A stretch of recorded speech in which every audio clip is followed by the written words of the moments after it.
masters of speed. This is Formula One.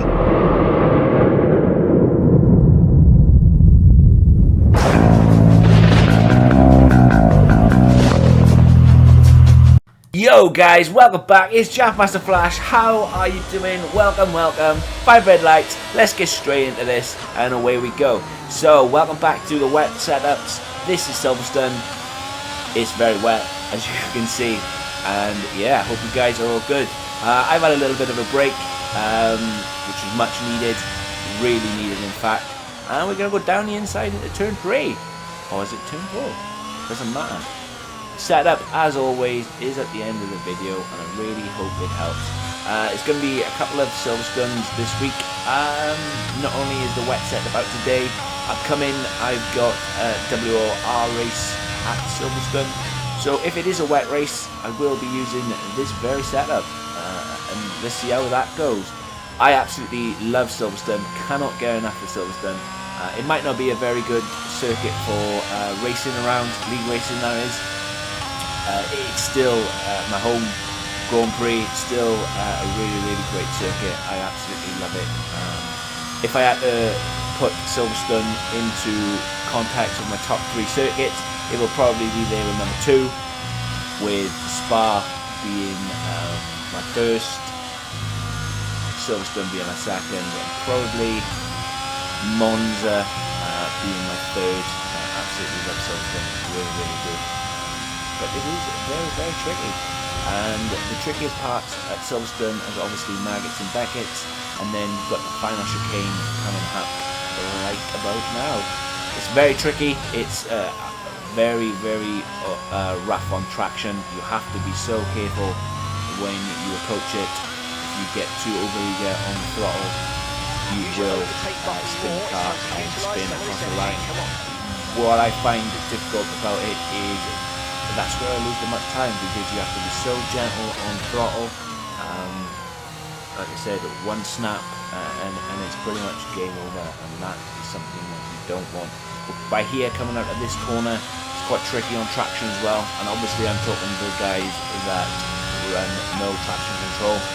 If you run traction, it's fine, you will be absolutely fine going there. But for the guys that don't run any traction at all, they'll know exactly what I'm talking about when it comes to Silverstone. They'll know exactly where the pitfalls are, and where you can run wide, where you can get traction manually, and where you can't. It's one of those circuits that is extremely difficult indeed. But wet or dry, absolutely love it. Got enough downforce in the car to absolutely send it through here. Obviously, you don't want to be overzealous on the throttle when you're coming out onto the hanger straight. It's because you will slide off, you will slide into onto the grass, and that's something that you absolutely don't want. You just don't want that. You need to be as calm and as cool and collected as you possibly can. But right here is where I lose all my time, and that is what it is. And as I've said before, I'm not the fastest racer in the world. You can see I have a little wiggle. I'm not the fastest racer. Don't claim to be, never will claim to be, and there is always other people out there that can beat me. I'm happy in my own skin with that, and I've said it many times before. These setups are only a guide. It is what it is. I'm only doing this to help the guys that can't find setups. I'm only doing this just to pass on some knowledge. I'm not saying that my setup is the be-all and end-all. Far from it. I had a comment the other day saying that the setup was terrible. I need to check my suspension, which is okay. That's fine. That's great. But give me a little bit more feedback. Where are you trying to use the setup? Are you trying to use the setup in a GT? Are you using it in my team? Are you using it in league races? Let me have a bit more feedback when the setup is terrible, and then come back when I reply, because I reply to everything. Not alright, maybe not straight away, but I do reply. And when you see the reply, you know, let me know. Let me know where I've gone wrong. Let me know why it was terrible for you. But if you then say something like, you need to check the suspension, well, you obviously know what you're talking about, so why do you need a setup from YouTube if it's so terrible? Which is, I find strange. But yeah, I will work with you 100%. If you tell me where you feel the car is wrong, because if somebody tells me to check the suspension, they obviously know what they're talking about. And if you feel the car is wrong, let me know, and I will do my very best to work with you. I will even lay everything out in the comments below. But I have raced around Monza. I finished P1 at Monza at my level, and yeah, the setup that I used was absolutely fine. So I don't know what you want from me. Obviously, with more feedback, I would happily change it and get a setup working for you guys, and I will always be like that, but I just need a little bit more feedback. But anyway, I'm going to leave you with the last lap and a half. As always, the setup is at the end. I hope it really helps, and if you guys find a setup on here on my channel that doesn't work for you, please give me as much info as you can, and I will try to rectify the setup mistakes or where you feel it's going wrong, and I will help you. But if you're honest with me, I'll be honest with you. I will try my very best to get a setup that works for you, but sometimes you have to take responsibility as well. It might just be that you are not that, you know, your level isn't where it should be, and like I said, honesty is always the best policy. And I'll catch you in the next one. Okay, this is your final lap of the race.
Well then, a fantastic British Grand Prix, and what a performance it was from our racers today.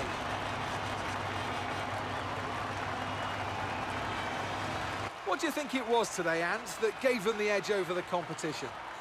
Well, they clearly have a car that comes alive in the kind of conditions we were dealing with today. It's a very balanced package in the wet, and what that means is that the drivers have confidence to attack.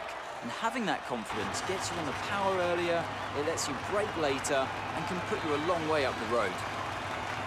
Looking at the podium, you can see that red suit familiar to fans across the globe. A world-class win for a world-class team. Ferrari, do it again.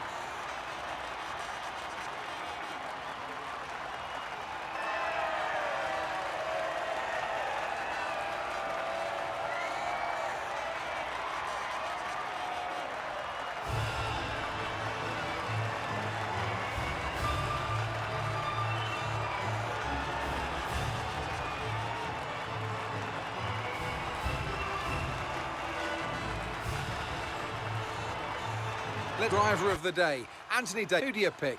Yuki Tsunoda gets my vote today. Well, what an end to another fantastic weekend of racing. Thanks to everyone who joined us, and we'll next